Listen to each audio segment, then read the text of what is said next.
लगातार पिछले एक हफ्ते से इनका आंदोलन देहरादून में चल रहा है और अब जाकर स्थिति उस मोड़ पर आकर खड़ी हो गई है जहां ये सड़कों पर आकर बैठ गए हैं। धन सिंह रावत उनके आवास का घेराव करने के लिए पहुंचे हैं। यहाँ पुलिस ने बैरिकेडिंग की है और पूरे इलाके को कॉर्डन ऑफ किया गया है। पहले शासन प्रशासन द्वारा हमें तोड़ दिया गया था, हमारी गिरफ्तारी कर दी गई थी। आज हम लोगों की ये मांग है कि आज कम से कम आप पोर्टल बंद करिए। तो दुखद विषय है कि हम लोगों को तोड़ने के लिए और आवाज को दबाने के लिए तमाम तरीके की हरकतें की गई है, लेकिन वार्तालाप हमसे नहीं की गई है। यमुना कॉलोनी का आप देखिए कि सड़क में दोनों तरफ से सड़क पूरी तरह से जाम है।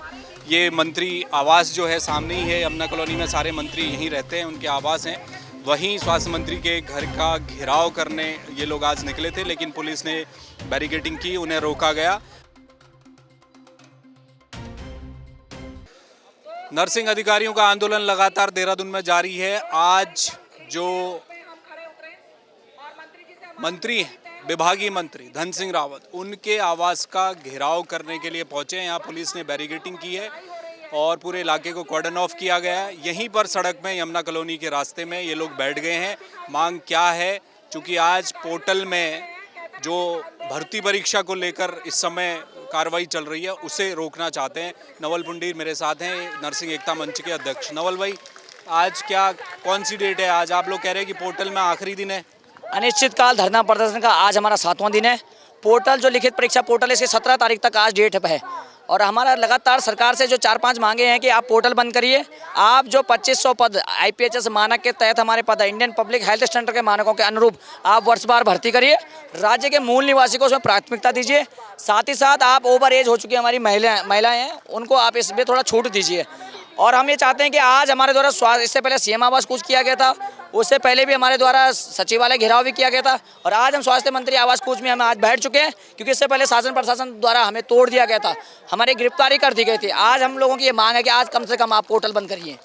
पोर्टल जब बंद होगा तो तभी हम इस विषय में आगे सोच पाएंगे कि आगे की मांगे को हमें किस तरीके से सरकार से मंगवाना है।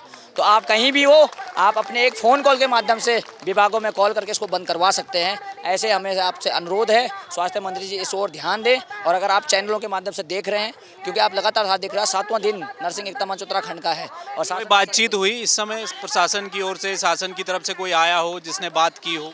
जी नहीं, यही सबसे दुखद विषय है कि हम लोगों को तोड़ने के लिए और आवाज़ को दबाने के लिए तमाम तरीके की हरकतें की गई है, लेकिन वार्तालाप हमसे नहीं की गई है। तो ये दुखद विषय है।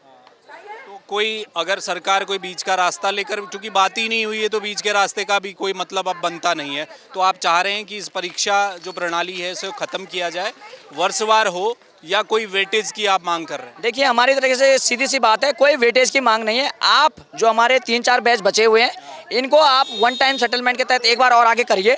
इसके साल के ईयर के बैच है?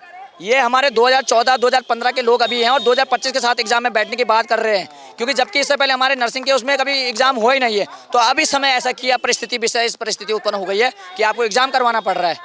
इन लोगों को आप एक बार नौकरी दीजिए, नौकरी सरकारी अफसर में सेवा में सुदृढ़ करिए, जो स्वास्थ्य सेवाएं उन्हें मजबूत करिए। भविष्य में आपको जो कदम लेने हैं वो आप लीजिए। बहुत शुक्रिया। तो ये नवल पुंडीर हैं जो नर्सिंग एकता मंच के अध्यक्ष हैं उत्तराखंड में। और आज यमुना कॉलोनी का आप देखिए कि सड़क में दोनों तरफ से सड़क पूरी तरह से जाम है। ये मंत्री आवास जो है सामने ही है। यमुना कॉलोनी में सारे मंत्री यहीं रहते हैं, उनके आवास हैं। वहीं स्वास्थ्य मंत्री के घर का घेराव करने ये लोग आज निकले थे, लेकिन पुलिस ने बैरिकेडिंग की, उन्हें रोका गया। और यहाँ पर जब उन्हें रोका गया तो इसी जगह पर सड़क में बीचों बीच नर्सिंग के जो अधिकारी हैं वो बैठ गए हैं। लगातार पिछले एक हफ्ते से इनका आंदोलन देहरादून में चल रहा है और अब जाकर स्थिति उस मोड़ पर आकर खड़ी हो गई है जहां ये सड़कों पर आकर बैठ गए हैं। यहां से उठने का नाम नहीं लिया जा रहा। इनका ये कहना है कि जो पोर्टल ऑनलाइन भर्ती प्रक्रिया का जो पोर्टल इस समय चल रहा है नर्सिंग अधिकारियों की भर्ती को लेकर, उसको बंद किया जाए, तत्काल बंद किया जाए। और स्वास्थ्य मंत्री से ये लोग यहाँ से गुहार लगा रहे। विपक्षी दल, तमाम कांग्रेस और दूसरे दलों ने भी समर्थन दिया है और यहाँ से नर्सिंग अधिकारी साफ कर दिया है इन्होंने कि अगर पोर्टल आज बंद हो जाता है तो वो इस सड़क को छोड़ देंगे, अन्यथा इसी सड़क पर अब उनका आंदोलन चलेगा। कैमरामैन मयूर उपाध्याय के साथ हेमभट्ट, जय भारत टीवी। आप देख रहे हैं जय भारत टीवी।